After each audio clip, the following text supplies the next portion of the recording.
gobernando las noches y las pesadillas de los habitantes de Japón. Seres tan variopintos, tanto en apariencia como en poder, nunca deben ser tomados a la ligera.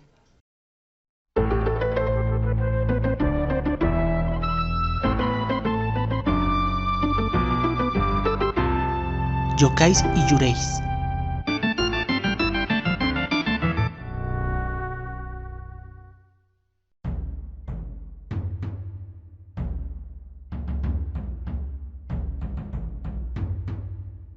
Los yokais son comúnmente descritos como monstruos japoneses, o fantasmas japoneses, incluso demonios japoneses.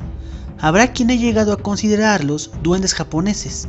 Y todo eso es cierto, pero más complicado, mucho más complicado que eso. Citando a Hiroko Yoda, una reducción tan simple del término es como querer reducir al sushi como pescado crudo con arroz, o al samurái con un guerrero japonés. Pues un yokai es eso, un yokai, por lo que tratar de clasificarlos puede ser un poco inconsistente o bastante tonto, pues el término es complicado y lleno de contrastes y contradicciones, y muchas veces se interconecta con sus vecinos, los yurei. Considerando que la mitología y folclore japonés es una mezcla de creencias de los pueblos primigenios de la zona geográfica, que luego fue aderezada con las creencias shintoístas y budistas para más tarde ser sazonado con el folclore chino e indio, dio como resultado un exquisito bestiario lleno de todo tipo de criaturas con comportamientos y habilidades capaces de sorprender hasta el más experimentado cazador. Estos yokais, que antes eran conocidos más comúnmente como mononokes y bakemonos, y el más importante compendio de estos fue escrito e ilustrado por el artista y profesor Seikien Toriyama, en su célebre obra Desfile Nocturno Ilustrado de Cientos de Demonios y sus muchas obras posteriores.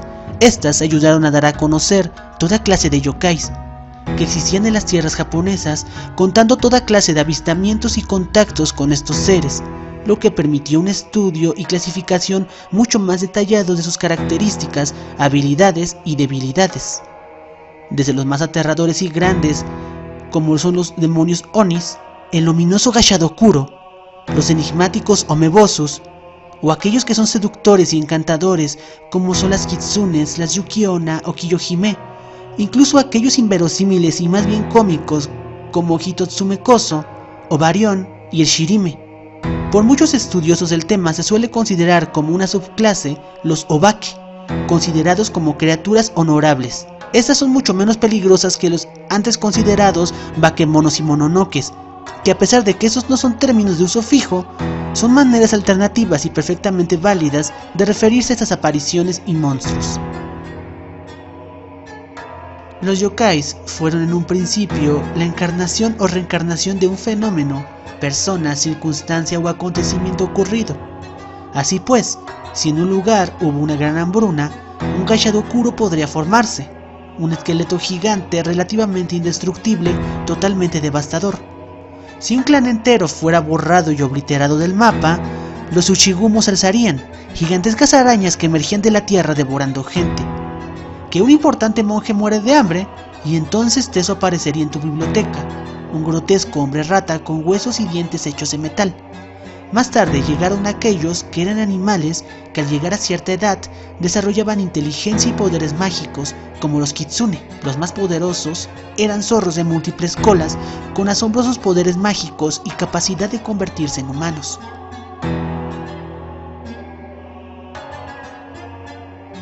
Las tradiciones y relatos que tienen a su alrededor esas majestuosas y aterradoras criaturas se han ido refinando con el paso del tiempo y modernizando a medida que Japón se ha modernizado, como por ejemplo los Tsukumogami, que se decía eran objetos que al cumplir los 99 años cobrarían vida y voluntad propia.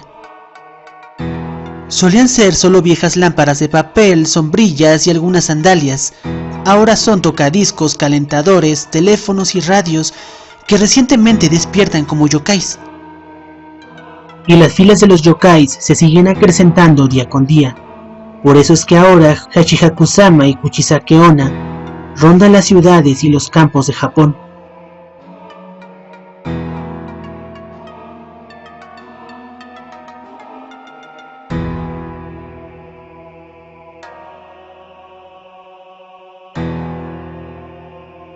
Y es en ese punto donde podemos tocar el tema de los yurei, que en principio se definirían como los fantasmas normales de Occidente, es decir, el remanente etéreo y espiritual de un ser vivo que queda después de su muerte.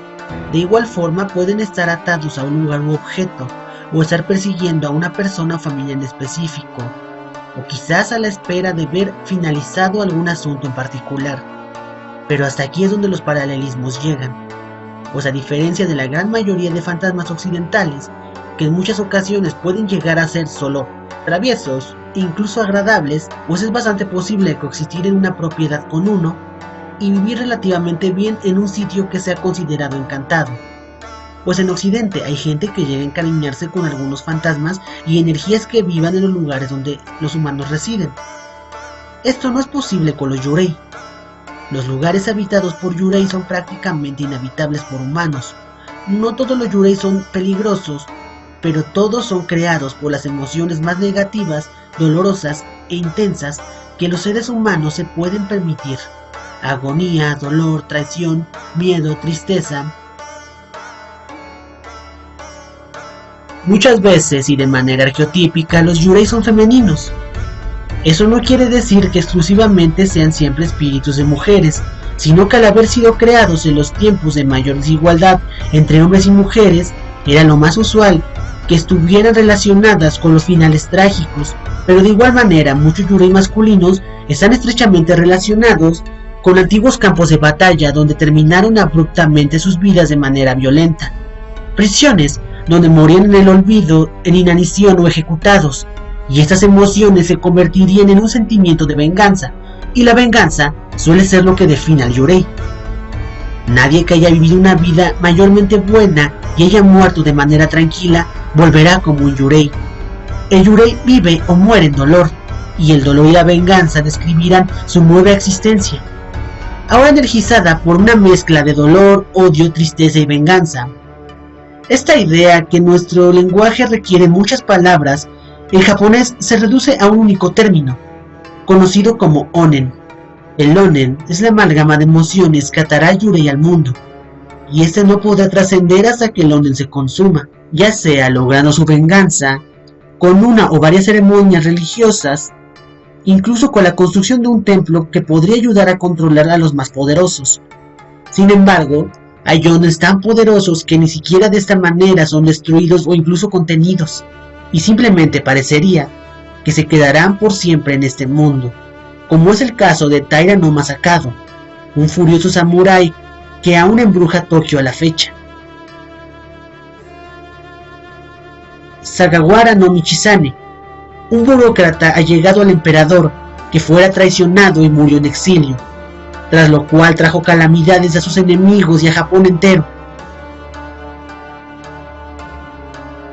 Aclarado esto, la pregunta es, ¿cómo diferenciar yokais y yureis? Lo que este manual trata de hacer no es una verdad absoluta, ya que como he dicho antes, muchos expertos en el tema no se ponen de acuerdo, y muchas veces la línea que separa al yurei del yokai suele ser demasiado fina. Pero lo dicho aquí es un recurso rápido que puede ayudarte a tomar una decisión en caso de que te enfrentaras a uno de estos seres. Los kami son los dioses, los onis son los demonios, los bakemono o los yokais son los monstruos, seres sobrenaturales y cambiaformas. Los yurei son fantasmas particularmente nocivos. Es una manera más o menos exacta de resumirlo y de mantener un orden y coherencia entre estos. Y para marcar la diferencia entre los dos que nos competen ahora mismo, solo decir, los yokais son algo y los yurei fueron alguien.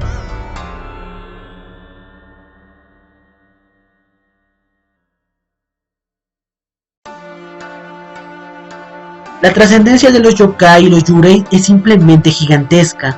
Al provenir de un país tan prolífero a la hora de producir material, han sabido aprovechar de manera llamativa el vasto bestiario referencial que proviene de estas figuras mitológicas. Con todo tipo de películas, animes, mercancías variadas, videojuegos, incluso en la música. Tratar de mencionar esto sería inabarcable en una mera introducción como pretende ser este video. Solo me limitaré a mencionar a Shigeru Mizuki, escritor e historiador, autor del manga Gegege no Kitaro. como un importantísimo pilar de nuestra comprensión y preservación de estas criaturas.